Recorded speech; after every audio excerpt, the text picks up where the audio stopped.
I have now muted you, I think.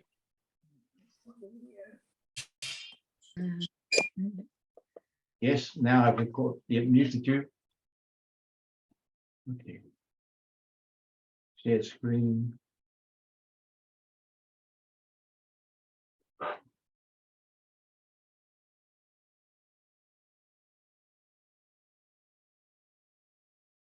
Okay.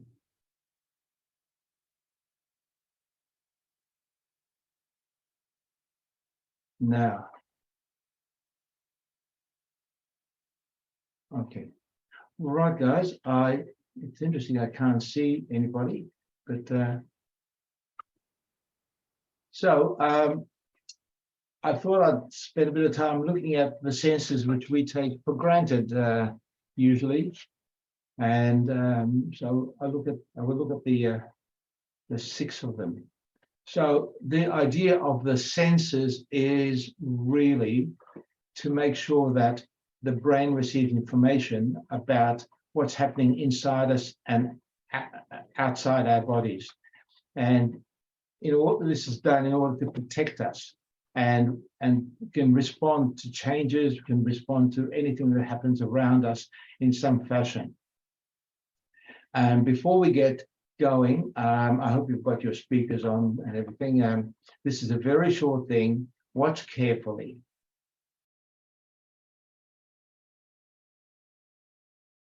Our brains process information incredibly quickly, but they still have to decide what's important and what isn't.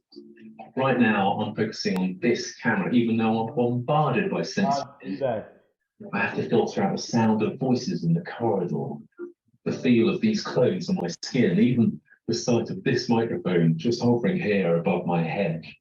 And there's a very famous experiment that shows just how much our brains can miss if they get distracted by too much information. Watch carefully. So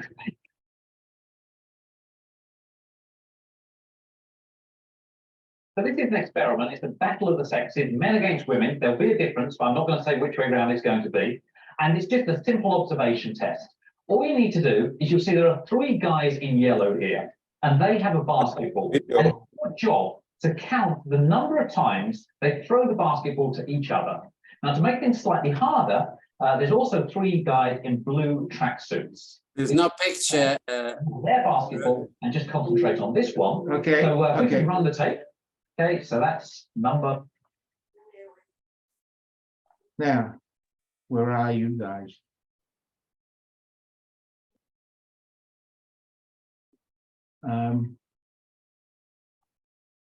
I've lost you. Oh, there you are. Did you hear that? I can't hear you. We heard the sound. We could hear it, but we couldn't see anything. Yeah, it came up. It was paused, so I don't know what's going on. Right. The sound was on, but no picture. Oh, the picture is the important part. Hang on, I'll go back to the beginning. You have to go out and share it. Yes, All right, I'll try again. I don't know what it was working perfectly before.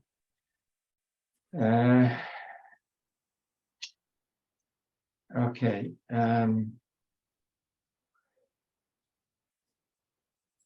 Okay, let's try again. Our brains process information incredibly quickly, but they still have to decide what. Okay, now is that working? Someone tell me. No. No, No can't see. picture. We can hear it, but can't see anything. Okay, I'll leave it. You watch it. It's really amazing. I won't tell you what happens. It's only 2.5 minutes, but it really tests a couple of your senses. We're very quick. Okay, so all right, let's move on then. Okay, so we've got a stack of external sensors that the ones you know about, the sight, hearing, smell, taste, touch, and so on. And I've listed all these. I'll get into detail later. The other lot you may not know, we have internal senses: temperature, blood glucose levels, blood pH, oxygen, proprioception, which is where the body is, or different parts of the body are in space. And so it works on the length of muscle. Every muscle, its length is sent to the brain, the pressure on each joint, balance, acceleration, stress receptors, we're just more, but that'll do. So let's have a look. External senses, we'll start with, yeah. Are you going to share the presentation? Am I going to what? Share the presentation. Did you see? You don't see Can't that? see that. What's going on? You can see I'm your doing the wrong face thing. nice, but no presentation. It's I've got the thing here. It's share. I share sound. That's there. The normal thing I've got here. All right, let's start again.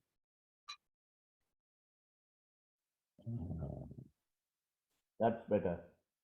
Oh, well, I thought I did that. So you can see this. Yes. Okay, I'll blow it up. You can still see it? Yep. Ah, wonderful. All right. We could probably see your first presentation if you'd like to show that. Yeah, I don't know. Anyway, let's go on. Yeah, just let me know if we can't. I can't see you today for some reason. Normally I get to see 3 or 4 of you on the side. Maybe that's better. Okay. All right, so now with the eyes are actually particularly complex, and will be a good one to start off with. So basically what happens is to let the brain know what's going on, it converts light energy to nerve energy, nerve signals which go to the brain. And then the brain recognizes what you're looking at, usually. Now, it's made up of many parts: the iris and the pupil, the macula and fovea. I'll go through these in a sec. And these are sclera, choroid, and then the 2 humors, the retina, two types of cells in the retina, the lens and its accompanying bodies. Now, there's a fantastic thing called the optic chiasma. We'll talk about that later. And the lacrimal glands and the conjunctiva. So there's a lot to cover. So the eye itself, this is basically the eye. It's got 6 muscles around it. And so we can actually swivel our eyes in any direction. Some animals, like birds, for example, can't swivel their eyes. So that's why they constantly are moving their whole head. Whereas we move our eyes, they move their heads. And of course, you've got the What doesn't?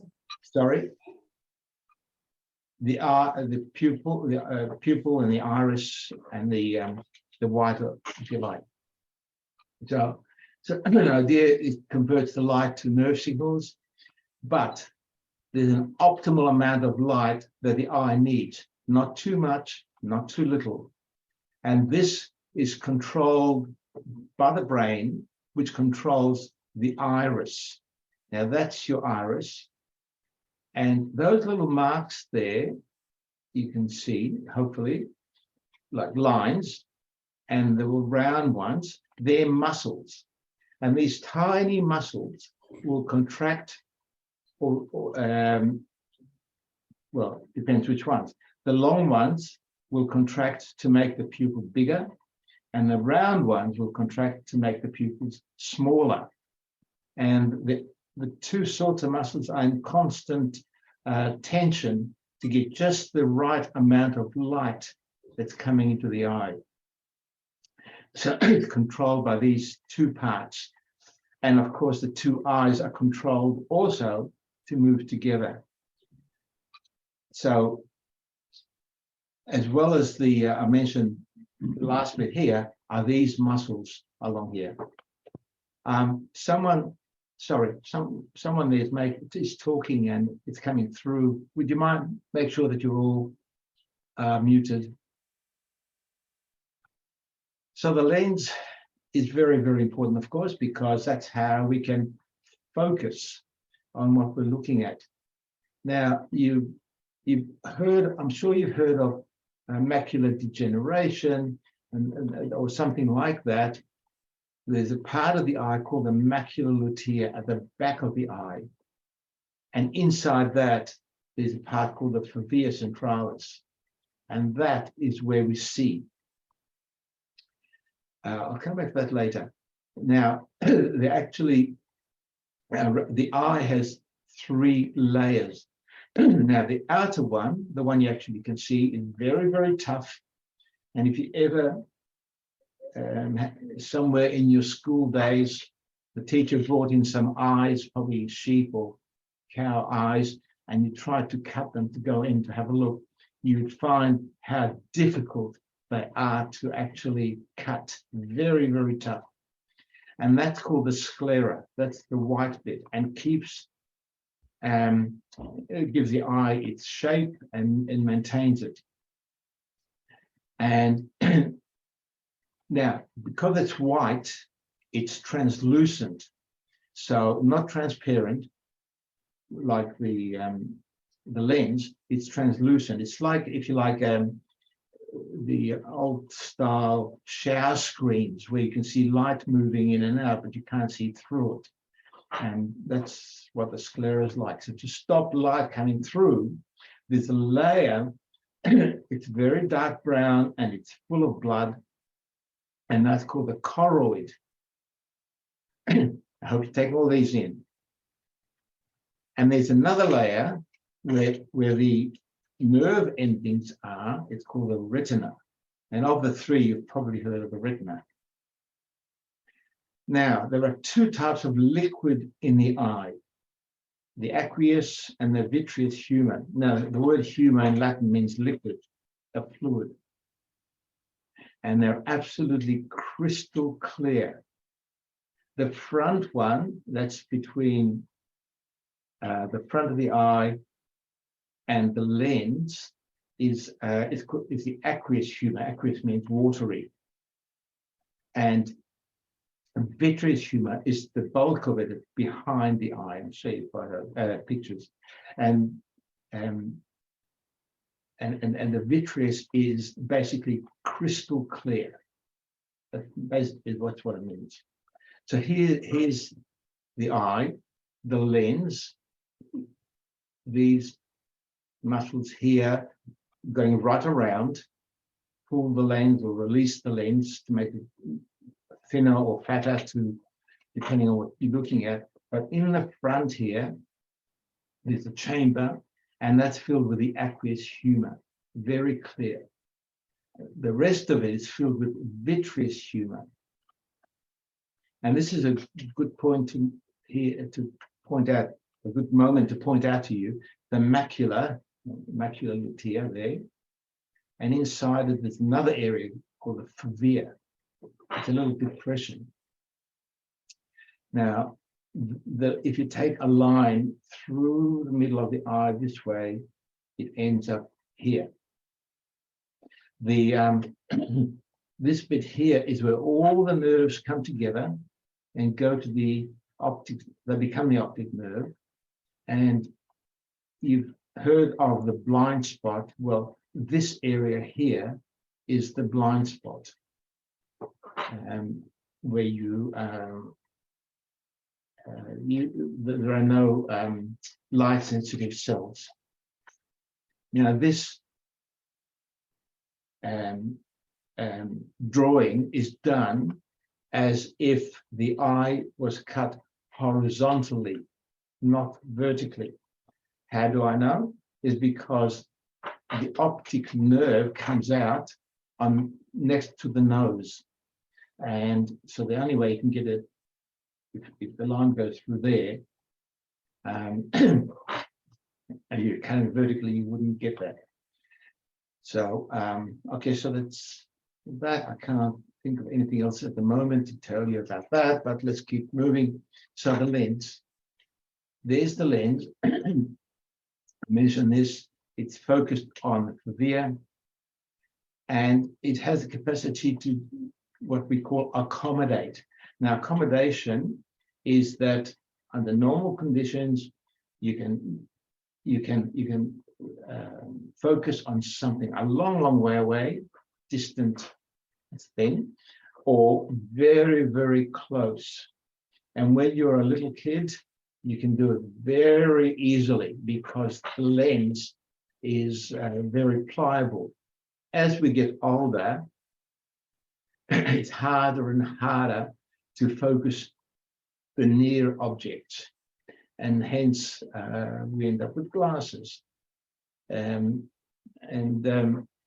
It varies between people, but that's basically it. The crystalline structure of the lens is sort of, well, it basically just becomes harder to stretch. Now, the thing that stretches the lens is called the ciliary body. It's this thing here, it's a muscle, it's attached to it. This bit at the top is the iris, and the pupil is the gap here. So what the ciliary body does is, if you want to look at something distant, it stretches. And if you want to look at something close, it relaxes. So it changes the thickness of the lens. So the thin for distance, the thick for close. The retina is made up of layers like this, and they've got two different types of cells. And again, this is another diagram here. This is where the optic nerve leaves the eye, and that's the blind spot. Here's the macula with the fovea. I'm repeating this, just these may be quite new terms to you, so, and where they are in the eye. Now, you see here, the light comes through layers. These are parts of the nerve system. And these are the retinal cells which pick up the light. And you'll see there are black ones, red ones, green ones, blue ones. And I'll tell you about those in a sec. So the black ones here are what we call the rods. They're not actually black. This is just for the diagram. And the rods are sensitive to the level of light. So they perceive light and dark and shade. That's so. If you have a black and white photo, that is what the rods would pick up, would see under normal conditions. So even though I'm looking at a screen, I see color, but there are light parts and darker parts, and that's what the rods do. Now the cones see or perceive color. Now, I should mention here, before I forget, that the rods are have a very, very low, can see very little light. So in the middle of the night, you get up to go to the toilet, there's no light on, but you can still see where you're going, more or less. I mean, you've done it 10,000 times, but you can still see what's around you. But you can't see color because the level of light that's required for the color sensation is much higher than for the rods. If you look carefully tonight, if you remember, as you're walking through to wherever you're going at night for a drink or the toilet, you will see lots of little spots. Now, where the spots are where the cones are, because they're not firing, they're not receiving any light. So you're only seeing parts of from parts of your retina. Now, there are three different types of cones, as I mentioned, and they perceive color. And that's done by different frequencies are seen by different cones. So here's a diagram. This is basically what the rods look like, and the cones are like that. Now this is actually a microscopic photo. It shows you the cones. So the cones down here, the rods up here. So this graph shows you the range of each of those three different types of cones.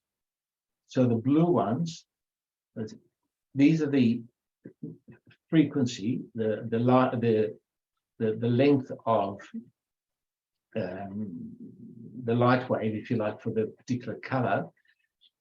So the blue, and then the green, and then the red, but you've got all the overlaps. So if by the time you go through them, you've got the 7 colors of the rainbow because of the overlaps. And down here, you've got the color sort of bluish purple through to the green, yellow, and the red. And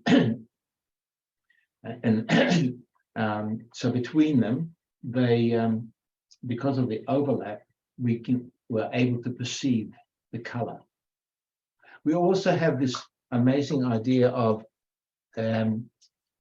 three-dimensional vision, and that's because we've got 2 eyes, and because the way that 2 eyes come together and work together, the brain puts all this together and we get 3-dimensional vision. So imagine if we have, you're looking at the screen, that you've got light coming in, say from the left side, let's say the right side of the body, it's hitting the left side of the eye, and the right side of the body coming from the left side of the eye, and then the signals from the left, both lefts and both rights of the eye come together at the back of the brain, where I'll show you a diagram. I couldn't fit the 2 in together, and what we call the optic chiasm, and then that goes up to the brain with the area called the optic lobe. It puts the 2 sets of signals together, and you get this 3-dimensional image. So here we have, this thing doesn't exist. It's just what you can see on your left, and this is what you can see on your right. So from the left, everything from the left hits the right side of the eye. From the right, it hits the left side of the eye. So we've got these for the diagram. The red hits the red, and the green hits the green. And if you follow these lines, let's take this one here. The red one comes along here, and the right eye stays on the right side, continues on, and goes to the visual cortex. On the right side of the left eye is a bit different. Comes through here, comes around here. Now here, it doesn't go to the left, it goes to the right. This is called the optic chiasm, where they cross over. So the 2 sets from the right go together and end up the back on the right-hand side of the brain. And then the 2 greens here do exactly the same. Come through and go to the left. And then together, those 2 sections put the 2 images together, and you get a 3-dimensional effect.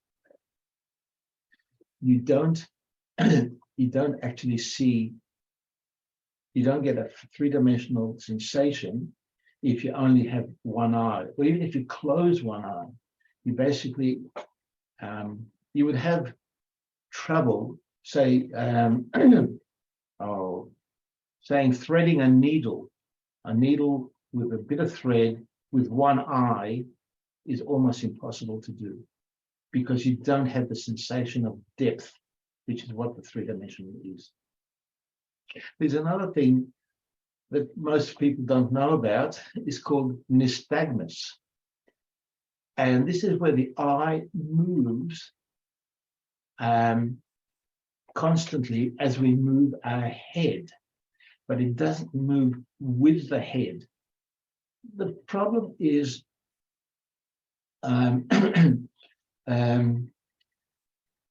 if your head was, if the eyes were like in birds, where when you move your head around, everything would be blurred.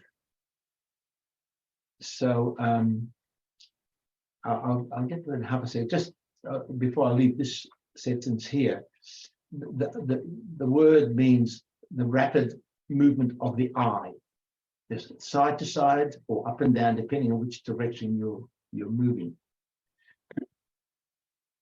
Okay, so we don't see a blurred image when we move our heads, because what it does, as you move your head, it stops for a fraction of a second, then moves to the next bit, moves to the next bit. It stops, takes in, and then moves in. It doesn't move continuously. And this process is called nystagmus. It just stops us getting blurred vision every time we move our heads. And however, there is a condition called nystagmus, which is not the normal one, where the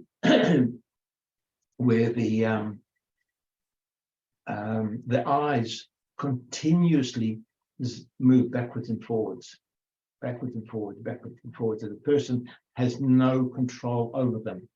And that's indicative of a brain problem. We also produce tears. Now, the lacrimal glands are the glands that produce tears on each side. They're sort of, this is the nasal area. This is the, well, in this case, it'll be the right eye. Don't forget, when we look at an anatomical feature, it's as if you're looking at a person. So if we look at this eye, it's on that person's right. So you've got little ducts coming through into the top lid and keeps the eye moist. Very important. However, it keeps happening all the time. So you have to drain it. And this drain here, there are two here, they come in to this what's called nasolacrimal duct. Now, naso means nose, lacrimal tear duct. And it goes to the back of the throat. And you'd know that if you've got glasses and you had your eyes tested, and the optometrist puts drops into your eye, a fraction of a second later, you will taste bitter. The back of the throat is where the bitter taste buds are. And that's because they come through the back. If you have a blockage in somewhere in the duct, then your tears will be flowing constantly over the top of your eye. No, it's not the top of your eye, over the lower lid.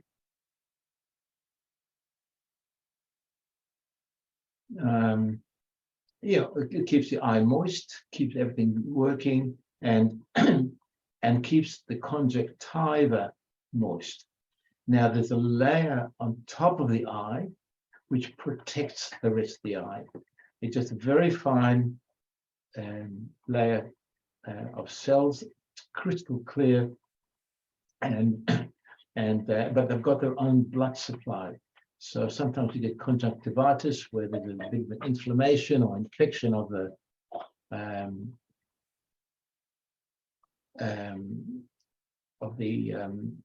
conjunctiva, and it's quite obvious. So, but normally you can't see it. The tears, besides having water and salt. And the salt is important because it keeps the optimal osmotic situation going. So you don't, if you water, then it would, if it's too much salt or not enough salt, you'd have a problem there. So tears taste salty, as does blood, because it's got a certain amount of salt to maintain the osmotic pressures right through the body. Now it's got an antibacterial enzyme called lysozyme.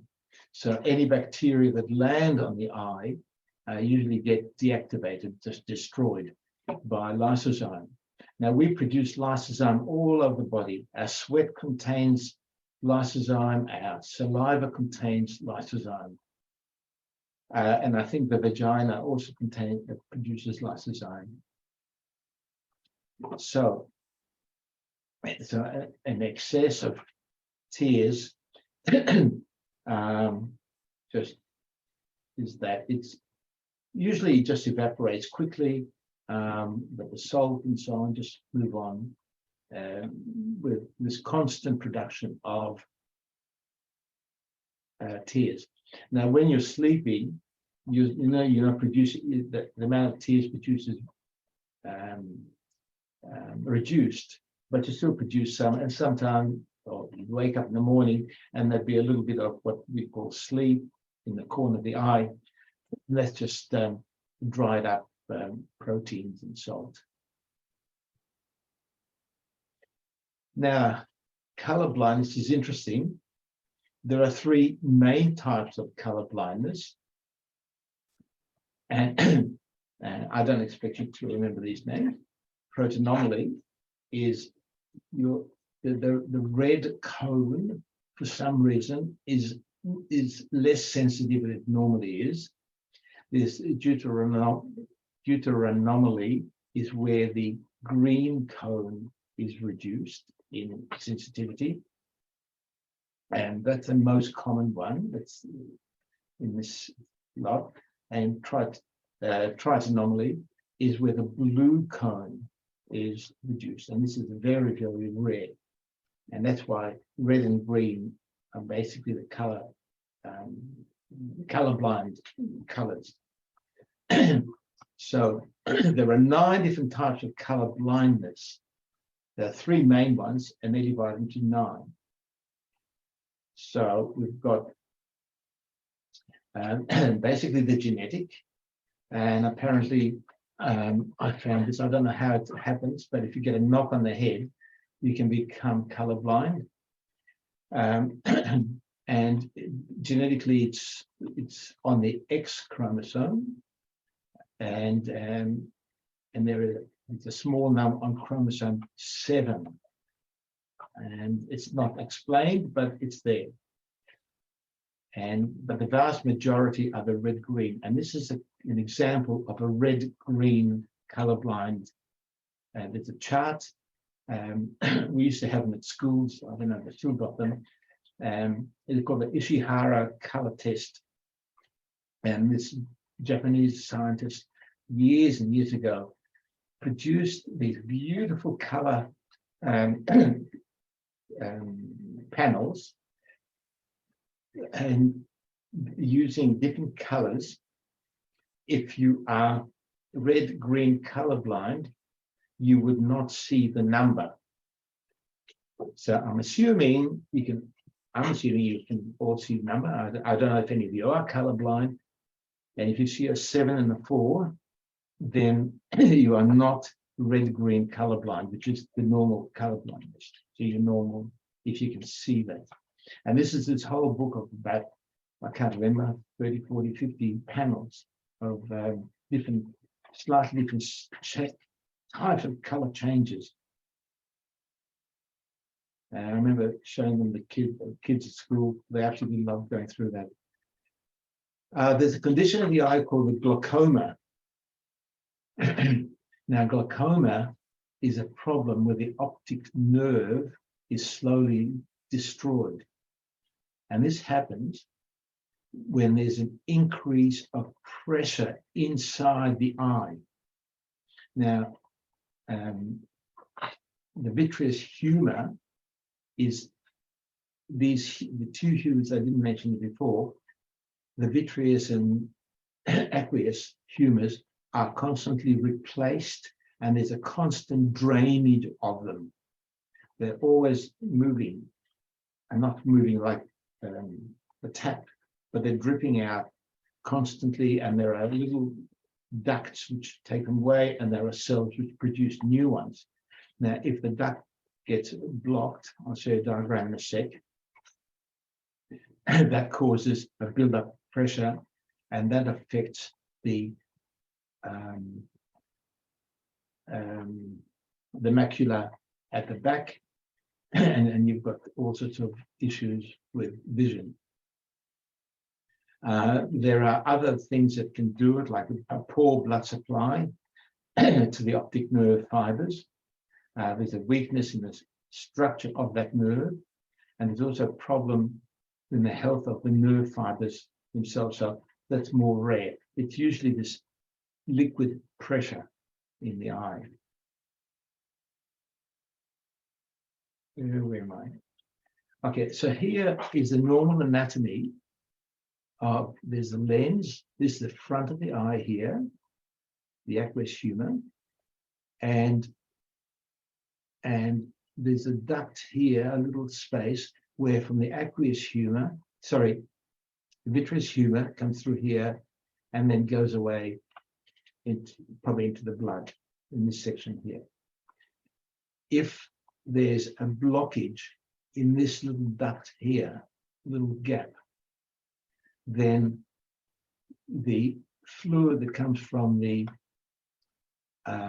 aqueous humor goes into the front, and this, and so it just can't go anywhere, and the pressure builds up, and actually almost destroys that optic nerve. So glaucoma happens like this. Another better diagram, a different diagram, where you've got the drainage. The drainage is blocked, and you get this massive pressure that builds up here and forces the lens back as well, because all this is inside a membrane. And to repair it, the surgeon makes a cut in the sclera. I don't know whether they put a little tube or something there. I really don't know exactly what happens, but allows the fluid to leave and maintains the pressure, the constant correct pressure.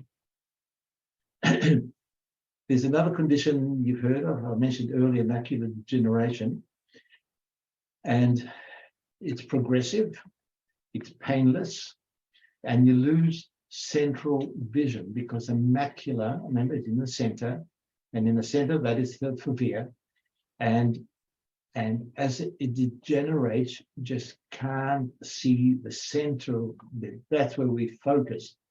Now, if you can't, even though you can't focus, you can still see. You can see where you're going, but you can't see what's directly in front of the eye because there's a gap. It's a dark gap, and so you can't read. Driving would be difficult because you wouldn't be able to see your speedo, how much petrol you've got, all that sort of thing. You'd have problems seeing faces. People will learn to look to the side of the face and try and recognize something or other, but everything is blurred. So it happens when the layers cells under the retina, it's called the choroid. This is responsible for moving. Remember, I told you it's full of blood, oxygen, and sugar, everything else that the retina needs.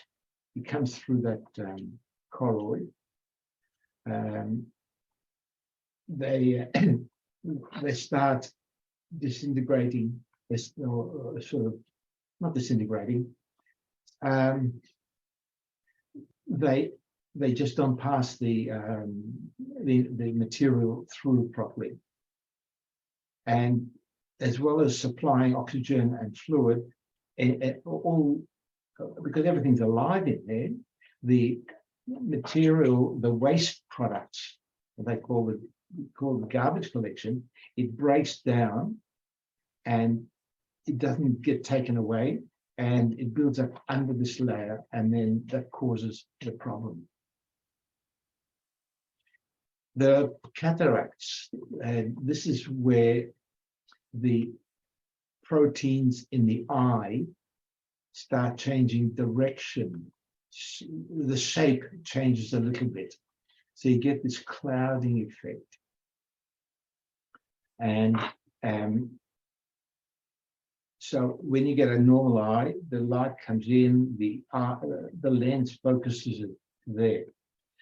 Now, when the lens, there's a lens with a decent cataract, because the proteins that affect the light transmission, instead of coming straight through, it goes all over the place.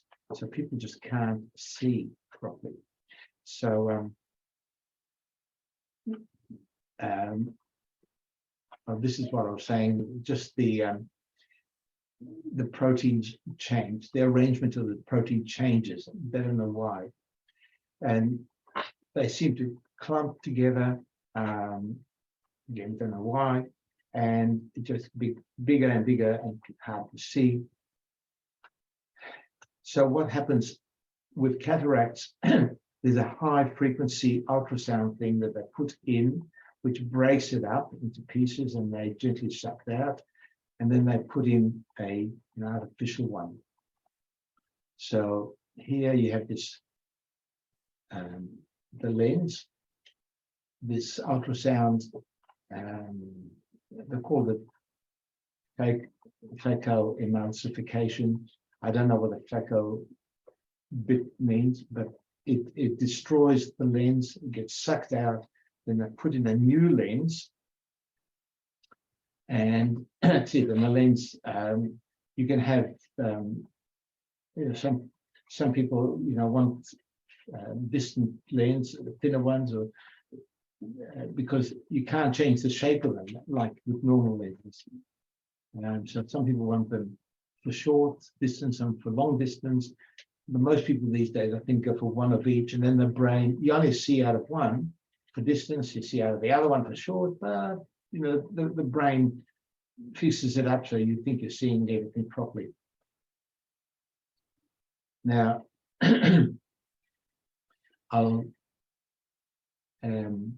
what I might do is leave these 3 videos. I don't know what's happening with the videos. Have a look at these. They're very short, and it's all about how vision can be fooled. But if you don't mind, I won't show it today. I don't know what's going on. And I really like this jungle. 2 vultures saying I'm getting old. I can still spot a rabbit a kilometer away, but I can't read a newspaper anymore. So a lot of birds, by the way, have falcons, eagles, have amazing eyesight, great distant eyesight. And they can spot a mouse from some 100 or so meters above. Let's go to hearing. So the ear is divided into 3 areas. The arter is what you see, the pinna, that's the earlobe and ear, the whole lot there, and the canal. The middle ear, with this bit here, it contains 3 ossicles. An ossicle is a small os. An os is a bone, so ossicles are tiny, tiny bones. And the inner ear has got two parts to it. the cochlea, like a snail shell, and what are called the semicircular canals. And I'll go into detail with those. So at the end of the ear hole, or the ear tube, it's called the auditory canal. There's a piece of tissue called the eardrum or the tympanic membrane. So, and normally it looks like that, and it's got a little bit of a depression there, because this is where the three bones are, the malleus, incus, and stapes, or the hammer, anvil, and stirrup, and that is attached to the eardrum. That's there. But sometimes the eardrum ruptures, and that means it doesn't vibrate properly, and you become mostly deaf in that ear. I guess a timpani, timpani is drums. It's basically something with a membrane. So what happens is the sound comes in from the side, which is vibrations in the air, and the membrane vibrates backwards and forwards. And it causes these three bones to vibrate at the same time. And they are linked from the eardrum through this way to what's called a cochlea, and the membrane there, and it's called an oval window. And what they do is convert the air vibration to fluid movement. So they reduce the size of the vibration, but increase the force. Now here's an American coin. I don't know which one, but that's the size of the three bones. And here's another diagram. Here's the eardrum. And the three bones here are they're attached to there. And that stirrup has got there's a membrane there. This is all in bone. Everything is encased in bone. And there's a membrane here called the oval window, and I'll show you more detail in a sec, how the structure. And here's the round window, the other end of it. And there's some nerves listed shown here. So what I was saying before, it reduces the amplitude, and that means the level of movement, but it increases the force of the vibration. It suggests 15 to 20 times because it's air movement that moves the eardrum, the tympanic membrane, but the fluid, it's sealed in bone, takes a lot of pressure to move, and that's done by this structure here. And the whole idea is to get whatever the air movement happens here to go into this area called the cochlea to move the liquid. But just before we go into that, just briefly, here's a reptilian jaw, here's a mammalian jaw, and evolution-wise, notice the colors here. The bones change a little bit, and a reptile has it's got an eardrum, it's got a single bone, and the inner ear. Excuse me. Now, the mammals have the auditory canal, the membrane, the three bones. Now, notice the color here, the stapes. It's that one, the stirrup. So reptiles only have that. And we have the incus and the malleus. So it's moved over time. So reptiles don't hear all that well. They generally feel vibrations through their bodies. Okay, so the cochlea. It's complicated. Oh, now, this is a cross section. Again, the eardrum, sorry, the ear canal, the eardrum, 3 bones, oval window, down here is a round window. And the fluid moves through here, around there, and back. I'll show you a better picture in a sec. And what happens is, as this moves, the liquid moves backwards and forwards, but it depends on the frequency of the sound as to where it's picked up along this membrane. So here we have a cross section. Okay, so the liquid goes what's called the scala vestibuli and the scala tympani, moves through. The membrane here is full of nerves, and it picks up the vibrations, the particular frequencies. Now that is a sort of a blow-up section of that, and again, it's a little bit too complex for this talk. All right. So the nerve endings along this internal area pick up the different frequencies, and when they're stimulated, they are sent along the cochlear nerve. So here's the nerve, all along here, nerves go out into there and off to the brain, and that eventually it becomes the auditory nerve. And then the brain interprets these incoming messages as sound. Okay, so it's only movement of liquid or movement of air becoming movement of liquid at a particular frequency, which is picked up by the nerves. And those signals are picked up, go to the brain, and the brain says, "Ah, I can hear." Now, the bone has no give. So the membranes, when the liquid is pushed in, so this mechanism moves backwards and forwards.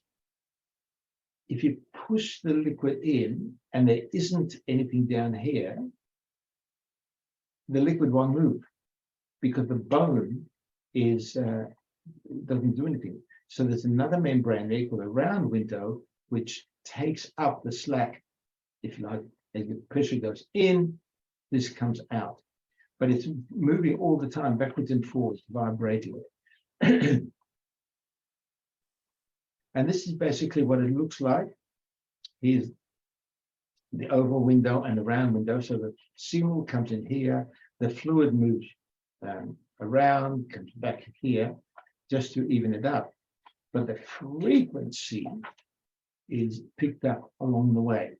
So I'll put this in here. So our frequency range is 20 to 20,000 hertz. But here, the average hearing range is between 2,000 and 5,000 hertz.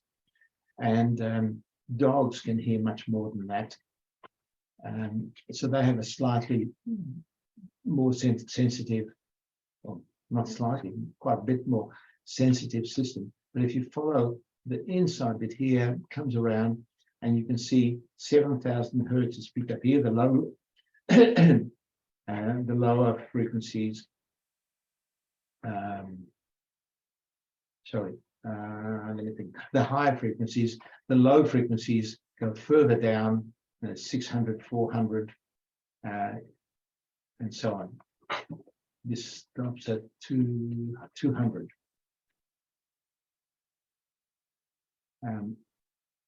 Yeah. So, okay, here's the diagram which covers the whole lot. The outer ear, the middle ear, and this is what the cochlea looks like. The shell comes in, and then goes back the other way and to the round window. So the fluid moves. Here, the nerves that go up to the brain. There is a tube here which opens the middle ear through here to the back of the throat, the pharynx. And that's to equalize air pressure. So as you know, if you're in a plane going up and down, or you're even on a lift going up and down, you will feel pressure in your ear. And that, if you swallow, and that's why often people chew chewing gum in the plane going up and down, even though they try to pressurize the cavern, it's not quite the same as sea level. By chewing, this tube opens up and the air pressure equalizes to whatever's outside. If you don't do that and you're going high up and the air pressure in the ear canal drops, and that is much higher inside, but it's air in here, then it pushes against the eardrum, and if the difference is great enough, you get greater pain. So the idea is to swallow. And the idea is to make the, you want here as well, because this is then distorted the eardrum. I like this cartoon. My hearing loss has gotten so bad that I can't hear the voices in my head. Okay. Now, let's look at balance. This is all part of the inner ear. We have what are called the semicircular canals, and they're called that because they look like semicircular canals. And each ear has got 3 of them, and each 3 are arranged at right angles to each other. And what they do, they enable the movement in 3 dimensions to be picked up by the brain. Now, when the head accelerates, that means you trip and you fall and you start falling towards the ground, or you change direction left or right, or whatever happens, the fluid in the ear will move in that canal in a particular direction, and that, where I'll show you the ampullae have these fine sensory heads. They're not hair, they're nerves, and they detect the movement of the fluid. And that movement is then sent up to the brain, which translates it as movement and the direction of movement. So this is very, very important. So the brain knows almost instantly when your direction of movement changes. And if you start accelerating towards the ground, the brain already knows that you're falling, and it tries to do something to prevent damage. The worst damage that can happen is to your head, to your face. So normally when you start falling and the brain says, hey, gotta do something, it might send one of your legs out to stop your fall, or to put your arms out, or to sort of roll sideways onto your back as you're falling, depending on what training you've had. So it's an amazing system, and this is how they work. Here's the cochlea. Now don't forget, that's full of fluid. Here are the semicircular canals. It's called the vestibular system.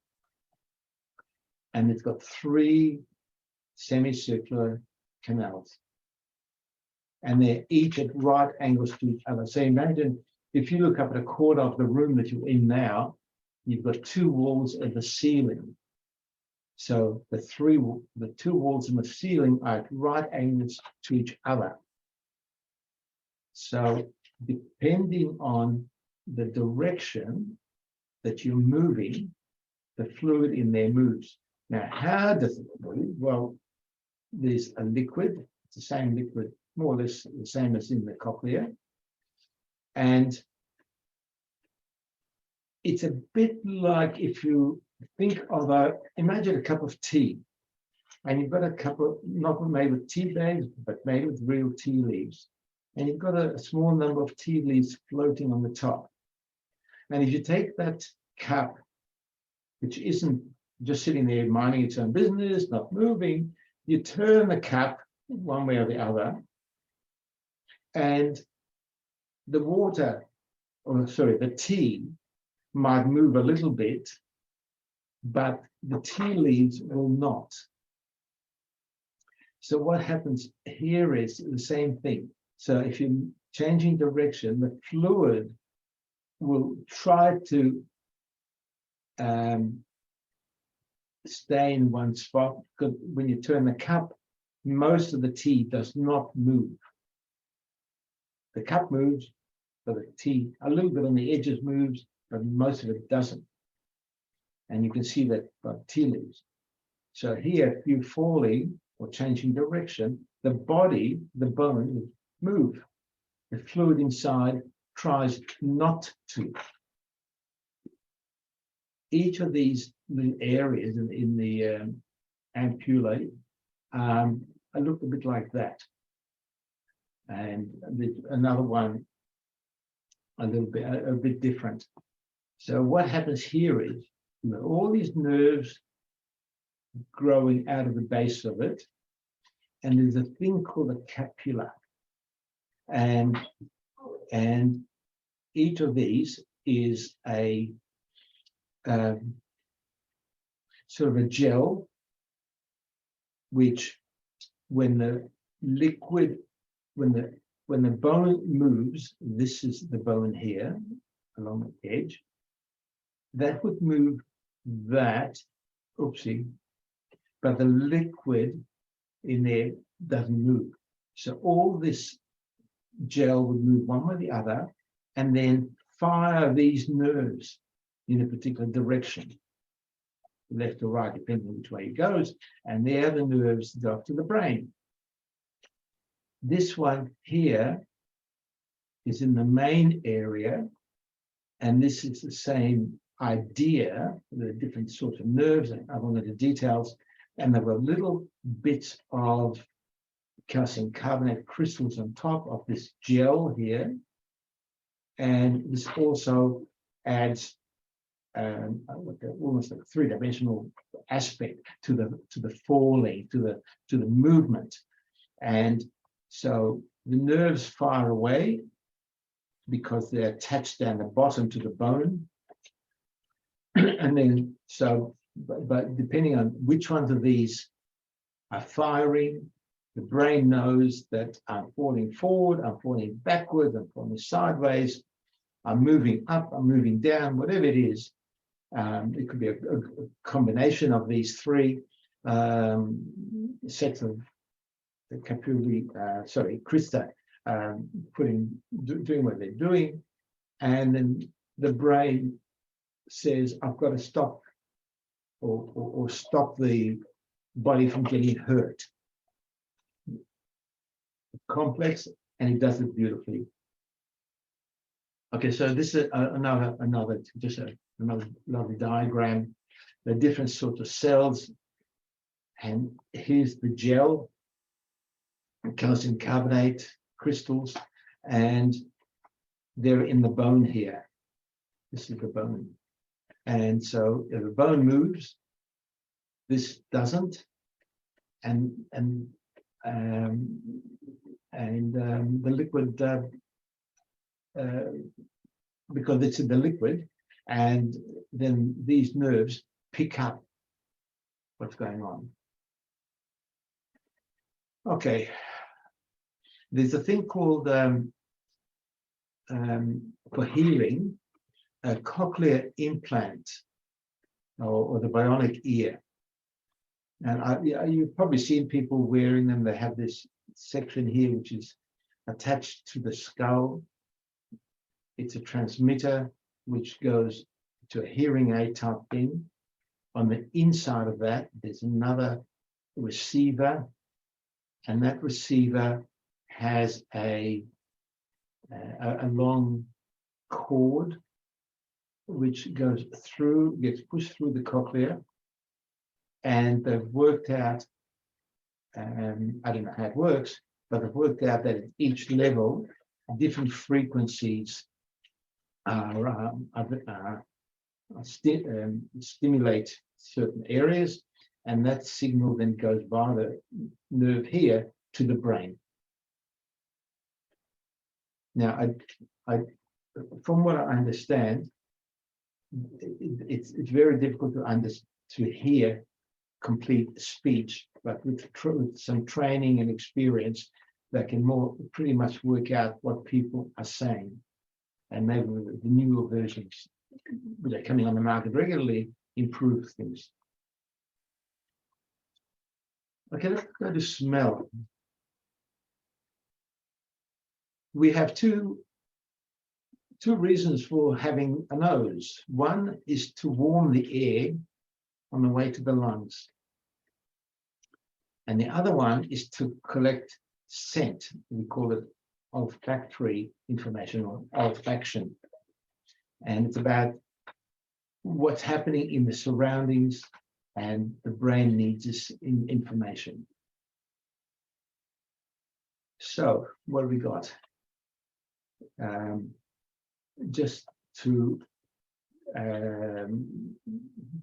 orientate you, here's your mouth, the teeth, tongue, and the hard palate, the soft palate at the back, the uvula here.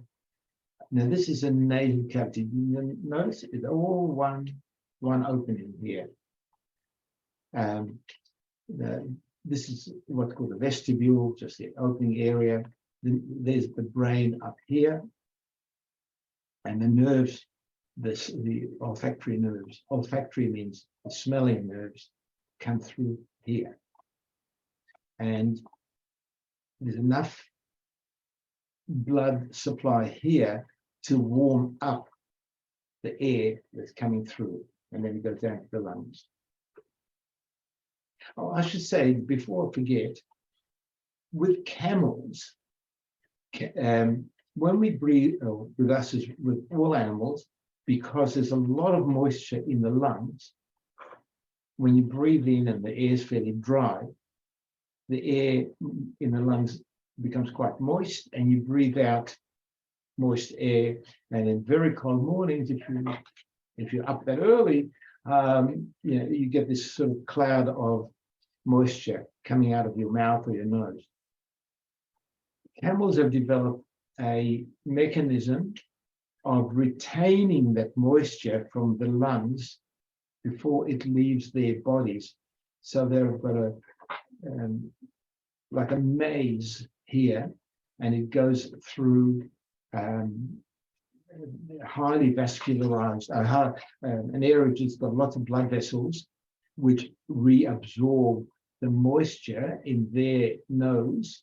So by the time the air escapes their nostril, it's almost dry again. I thought you might find that interesting. Okay, now we have about 9 square centimeters of olfactory epithelium. Now, olfactory epithelium is where the olfaction happens, where the smell happens, where the, I'll go back. This is the epithelium of this area at the top. And 9 square meters is not terribly much. Dogs have about 170 square meters of cells that pick up scent. We have about 6 million receptors. Dogs have about 220 million receptors. We can smell up to 10,000 different smells. Yeah, okay, here's and then another diagram showing the nerve situation. So that's the nerve, the olfactory epithelium and so on. Okay, and this is at the base of the brain. Here we have, now you see it, olfactory bulb. So that is the base of the brain.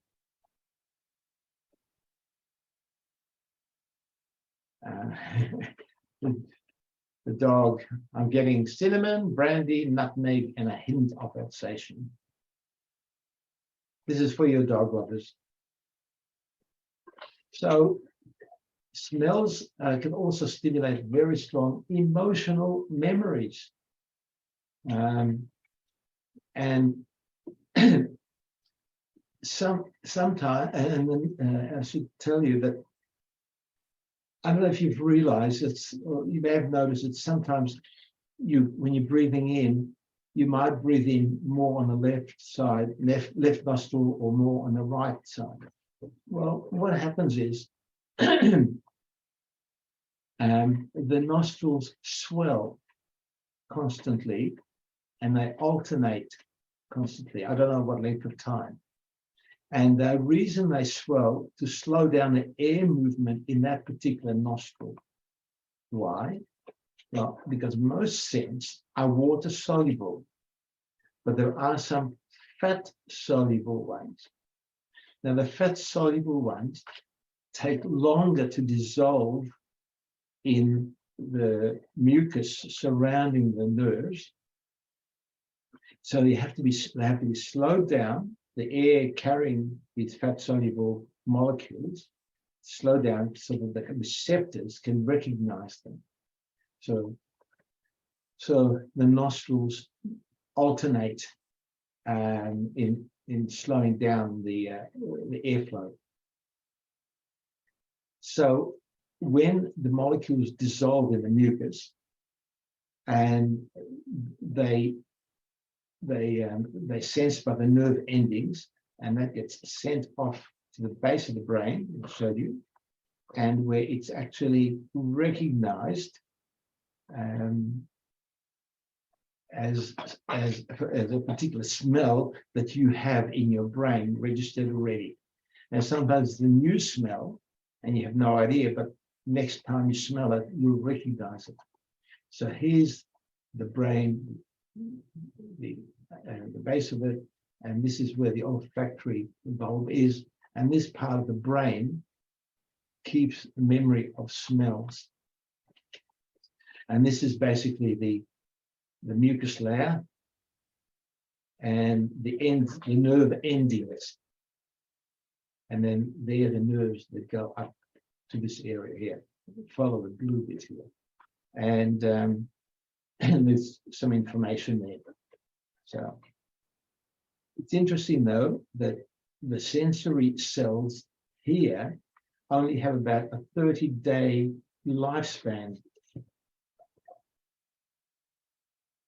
The lowest concentration detectable is 1 part in 30 billion. So if you have 30 billion molecules you're breathing in, and there's one molecule of some scent, we are able to pick that up. And the decline with age, this is the worrying bit, about 1% of our sensory cells are not replaced each year.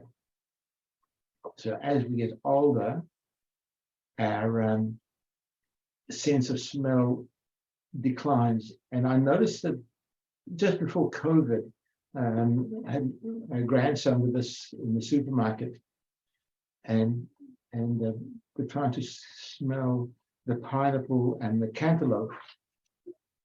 And we learned very quickly that Rafi can pick the best of the best. He just has a quick sniff, and he said, "This is it for each of the fruits," and he's never been wrong. And I think he was about 7 then.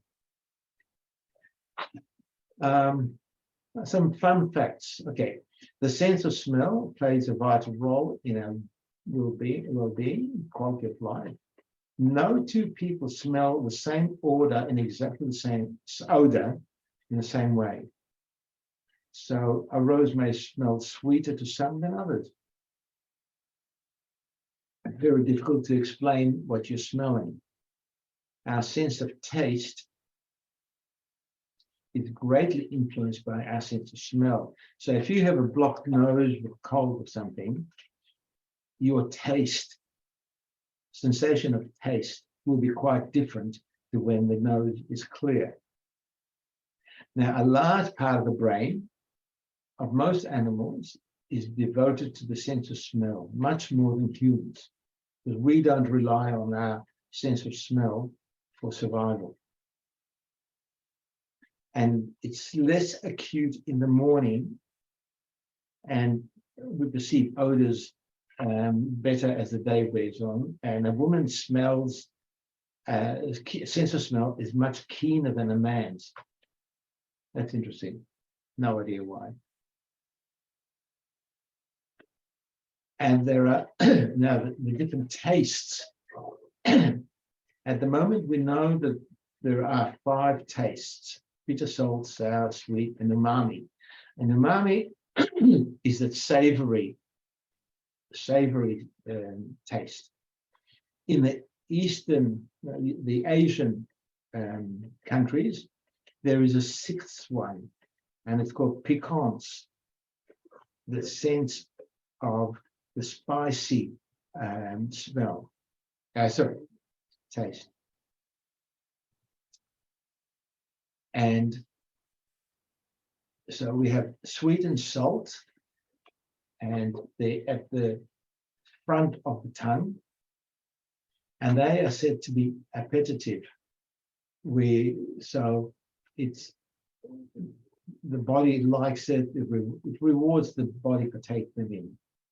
The sour on the back and the side, and bitter and the back of the throat, they are aversive and tells you don't go there, it could be harmful. Sour is a basic taste, and it's okay in small amounts, like in a lemon. But if something's bitter, it usually tells you that the food is off. Now, umami is also appetitive, and it facilitates ingestion of protein-rich food. So it's not sweet, not that, it just it's there, and it helps. The umami, if you have a look, is right through the tongue.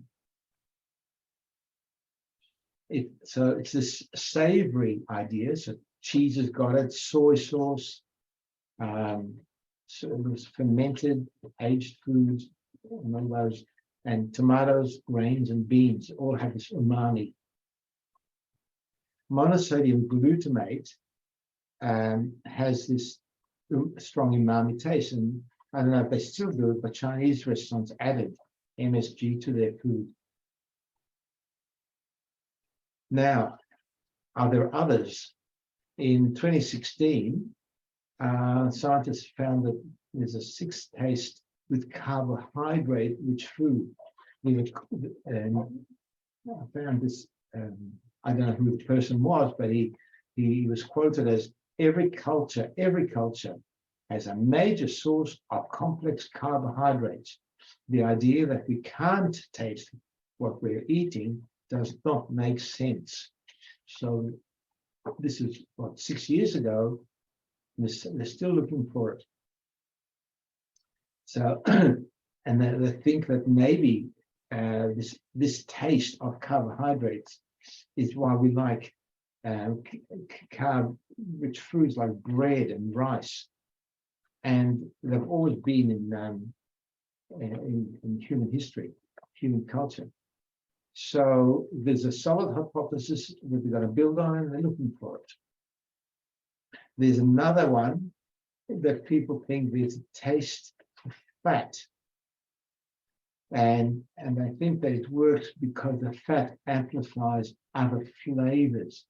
So I'm not one to go to KFC, but people can't stop eating it. The amount of fat there is ridiculous. So Anyway, and there's the other thing here, that bitterness, a little bit of bitterness amplifies other flavors. I'm not quite sure how it works. Can't even imagine. There's another team in the world looking at the possibility of looking at calcium, taste of calcium, the taste of blood, and the taste of amino acids. And there might be separate taste buds for that, for these three as well. So now they're located, this is a very, very old diagram of what people used to think taste buds look like. And each shape is for a different taste.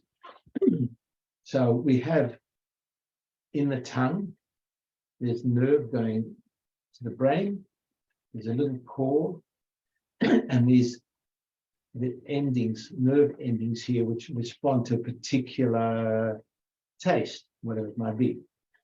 So we also have, so we have them in the tongue, we have them in the soft palate, remember it's in the back of the throat, the upper esophagus, and the epiglottis, which is the dangly thing in the back. And so these structures are called papillae. That's the papillus. So on average, big disparity, we have 2 to 8,000 taste buds. Next time you're near a mirror with good light, stick your tongue out and you'll see the little patches where they are. Now, the opening to the at the tongue, now the epithelium is the top layer of cells. We have these pores. Now, food, parts of food are dissolved in the saliva. We really can't swallow dry food. It's got to be mixed in. And as you chew and the salivary glands produce saliva, the more you chew, the more you mix the food into what you're eating, and the more taste that you get out of them. So, and as I said in the diagram before, the little receptors are at the top, just almost at the surface of the tongue, and that makes up what's called a taste bud. And these taste receptors, and they send information to the brain, and the brain's got an area called the gustatory, the food area of the brain. Here's another cartoon. He says, I finally remembered, red with hunter, white with fisherman.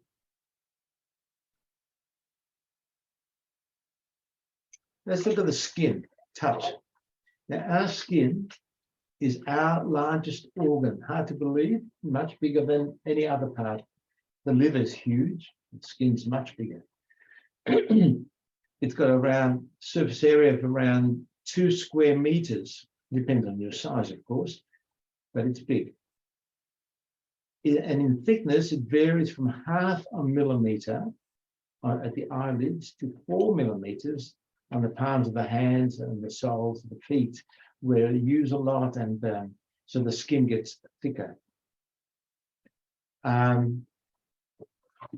we have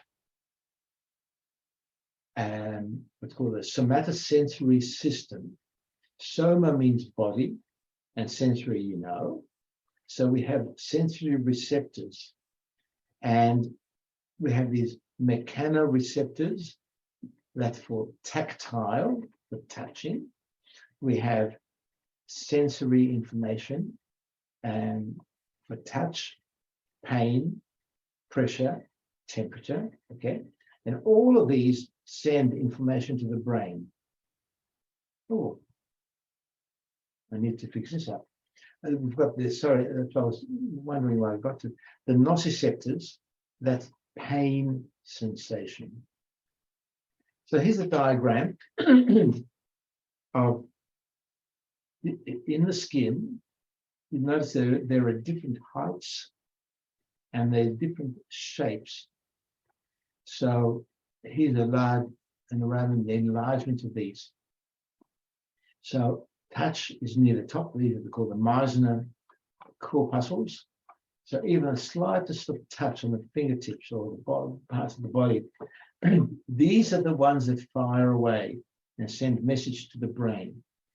Further down, the Pacinian corpuscles, so you have to have more pressure, more weight pushed down for these ones to fire. Now, have a look. This is a good one to show. It's got layers within it. And the more of these layers that are compressed, the stronger the signal that goes to the brain, which says, you know, you're under pressure. And these ones here near the surface, they sense heat. These ones sense cold. They're about the same level. Here's another Pacinian corpuscle. These ones right here under the that layer, a specific layer of skin, that's Merkel's discs, and they attach, and then you get pain. That's right at the surface. So if you scratch yourself, that's where the pain receptors are. Now we've got two touch receptors, the Merkel's over here and the Meissner's. So they are, I don't know exactly what the difference is, but the different forms of touch which they perceive. So each sensation is a different one. So each receptor has a different threshold before it fires. And that's what I said before about the Meissner's corpuscles. And so if you just touch the skin, you can feel that you're touching it. If you press harder, you can feel the pressure. So it needs more pressure before that sensor fires away and sends the message to the brain. And each of these, of course, is for the defense of the body to protect itself from danger. And here's another diagram. So you get a thermoreceptor, so heat and cold, the Meissner's for touch, these for pain, pressure, and so on. And these are the different layers of skin. So pressure is right, this diagram is right down the bottom. And and this shows wind, for example, or cold. You could sense that, the heat, that sort of a sensation of a feather, of a pin, or someone pinching you. So you get all these different things, and the skin's got the capacity to let the brain know what's going on. So it all helps with looking for for food, water, shelter, clothing, mates, sex, making tools, weapons. It's all part of the process of early survival. Now, we're not hunter-gatherers anymore. We supermarket gatherers, I suppose. Shelter, clothing, we have it. Mates and sex, we have it. But those senses are still important for that. Making tools and weapons, I think we've given that up a while ago, individually, that is. Now, there's a guy called a homunculus, or little man, and the size of each body part, it's a little statue.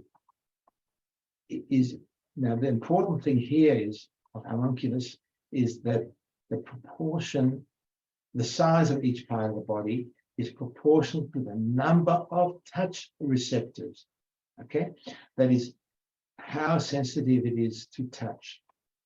And here's one I found. You notice that the hands the lips and the tongue and the ear are very, very sensitive to touch. The rest of the body, not so much. One would think, I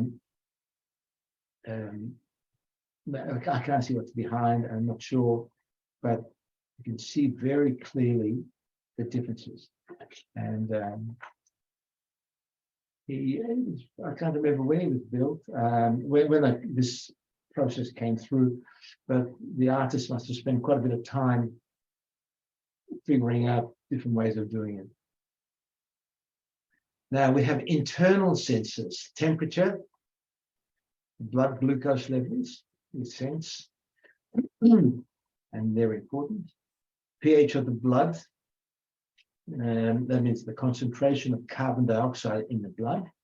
By the way, if the concentration of carbon dioxide rises, the blood becomes more acidic, and that stimulates the brain for us to breathe deeper and faster.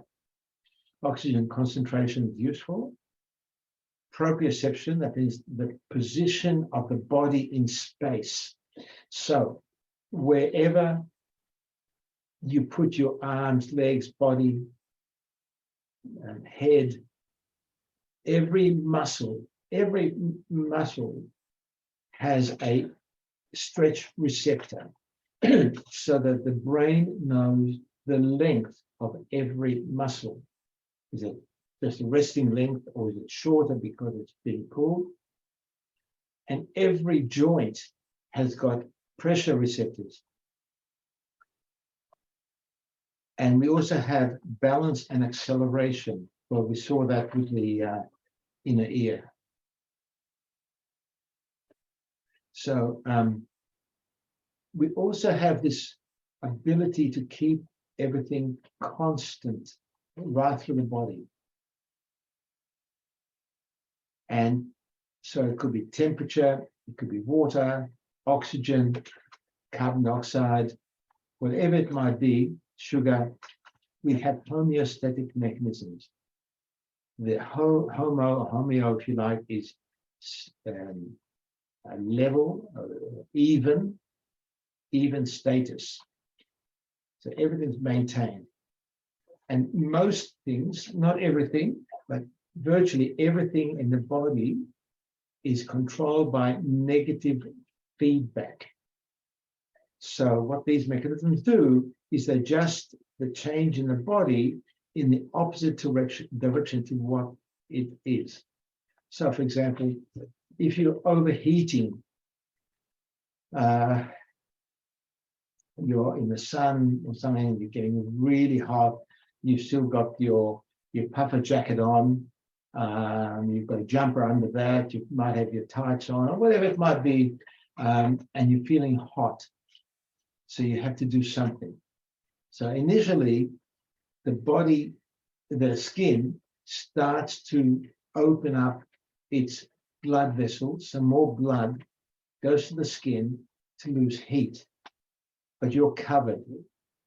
So you have to remove clothing.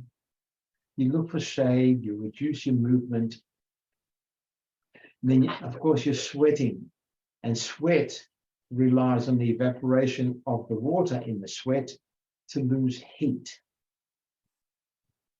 Then, of course, there's thyroxine. Thyroxine affects the metabolic rate of the body. So if you're overheating, it reduces the amount of thyroxine that the thyroid glands produce to reduce your heat production until you're able to reduce the amount of heat in the body, and then it comes back to normal. So here's the idea of what's called negative feedback. So we have set points. This is, say, a thermostat in a central heating system in the house. Now, you can tell this is American. They use these sort of what are they called? Radiators. So let's say it's the thermostat reads that it's too cold in the room. If the system switches the heater on, room temperature increases in the room, and the set point of the temperature moves up to the set point. When it gets to the set point, it just sits there and does nothing. It switches off the heater, and until things change. If the heater keeps on going for a while and it gets too hot, then the heater will be switched off, room temperature drops, and then we just keep doing this figure eight. And this is basically how our body works, negative feedback.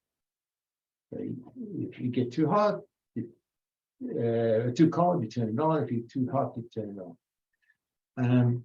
So here's another diagram. Core temperature, around 37. Now, the hypothalamus has a section of it, some cells called the thermoreceptor. So it receives information through the blood, and it is the control center. So it controls an effector. That's something, an effector is something that does something, has an effect. In this case, for example, the sweat gland. So the little symbol here means greater than 37. So if the core temperature increases, the hypothalamus tells the control center, the receptor picks it up at the control center, tells the effector to start sweating. Sweating initiated is a response. The body goes back to 37, so that's the feedback. And then, oh, we're 37, all right, let's switch it off. Sweating stops. And if you cool down below 37, muscles start to shiver.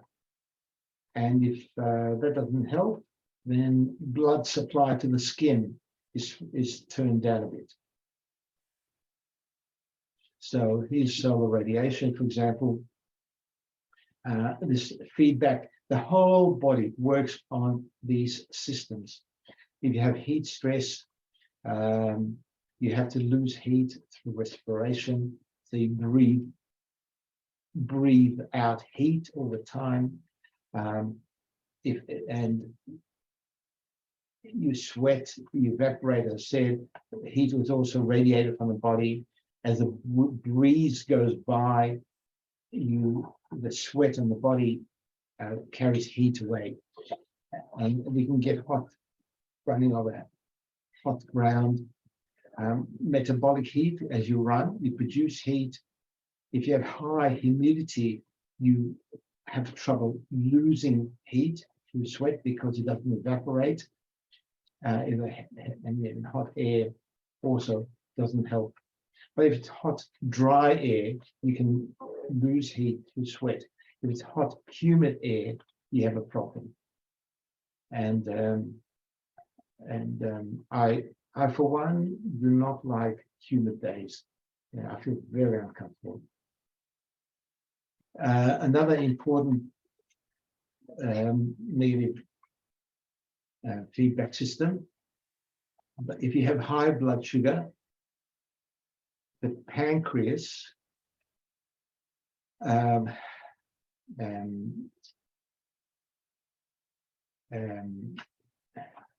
me think, what am I doing? Okay, the pancreas produces insulin so that the liver and skeletal muscles will absorb the extra sugar, glucose that's in the body. They absorb it and convert it to glycogen. Now, some of you might remember we talked about osmosis some time ago, and all the glucose that we have in the body, virtually all of it, we have some required for our systems, are made into glycogen, very, very large molecules in the liver and the muscle, and they do not induce an osmotic pressure.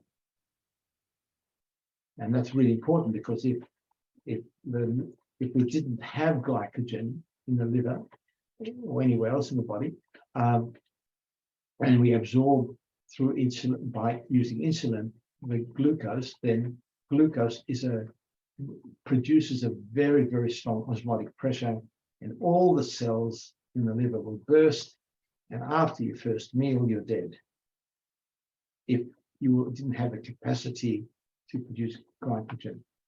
If you have low blood sugar, the pancreas does not produce insulin, it produces glucagon, and what it does, together with adrenaline from the adrenal glands above the kidney, it converts glycogen into glucose. So we have this system where we store glucose and then release it as required. And these hormones are controlled by the brain, the hypothalamus and the pituitary. Now this film, I think this is the last slide. There's a video called on the senses, a guy called James Burke, and I used to show it at school, not all of it, parts of it. It's very long, it's nearly 3 hours. And someone copied I used to show it on reel to reel, and then video, but someone digitized it, and the sound is a bit soft, you have to turn it up, but it's worth watching parts of it at least. And so I'll put it there for you.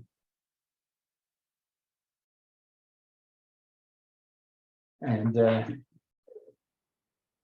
then that comes to the end. So we have a new person here, Michael. Welcome. Thank you.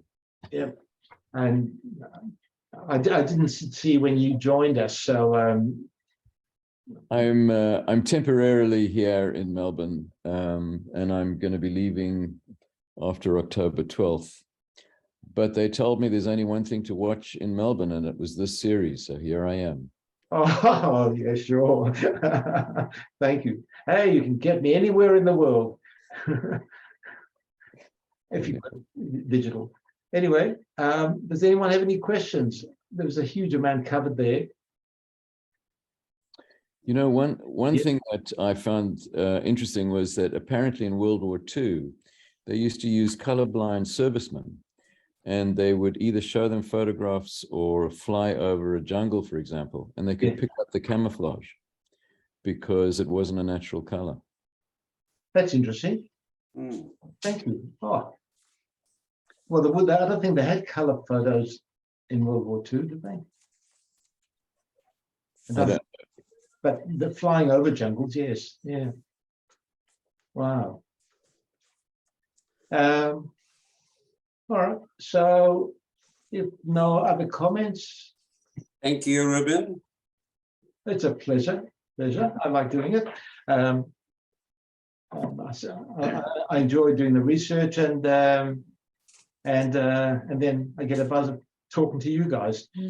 Thank you, Ruben. Thank you. Yeah. Very good. Very good. Thank you. Okay, I'm not sure what the next one is, but I'll see you in a fortnight. And Michael, I hope to see you again. I hope so. I hope so. Okay, all the best, guys. Thank you. Bye. Bye-bye. Thank you, Ruben. Thank you. Bye-bye. Bye.